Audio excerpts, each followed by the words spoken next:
Hello friends, important ആയിട്ടുള്ള PYQ ആണ് നമ്മളിന്ന് നോക്കുന്നത്. ഫസ്റ്റ് ക്വസ്റ്റ്യൻ, കീഴരിയൂർ ബോംബ് കേസുമായി ബന്ധപ്പെട്ട നേതാവ് ഡോക്ടർ KB മേനോനാണ്. കീഴരിയൂർ ബോംബ് കേസുമായി ബന്ധപ്പെട്ട നേതാവ് ഡോക്ടർ KB മേനോൻ.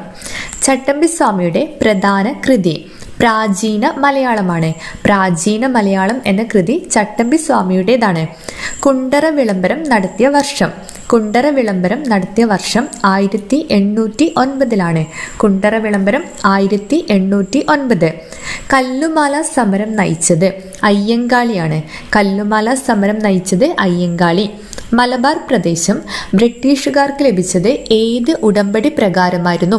മലബാർ ബ്രിട്ടീഷുകാർക്ക് ലഭിച്ച ഉടമ്പടി ശ്രീരംഗപട്ടണം ഉടമ്പടിയാണ്. മലബാർ ബ്രിട്ടീഷുകാർക്ക് ലഭിച്ച ഉടമ്പടി ശ്രീരംഗപട്ടണം ഉടമ്പടി. വൈക്കം സത്യാഗ്രഹത്തെ പിന്തുണച്ചുകൊണ്ട് സവർണ ജാതിക്ക് നേതൃത്വം നൽകിയത് മന്നത്ത് പത്മനാഭനാണ്.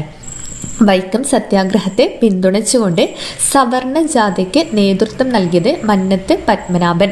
ശ്രീനാരായണ ഗുരുവിന്റെ നേതൃത്വത്തിൽ സർവമത സമ്മേളനം നടന്നത് ആലുവ. ശ്രീനാരായണ ഗുരുവിന്റെ നേതൃത്വത്തിൽ സർവമത സമ്മേളനം നടന്ന സ്ഥലം ആലുവ. 1857 വിപ്ലവം കാൺപൂരിൽ നയിച്ചത് നാനാ സാഹിബാണ്.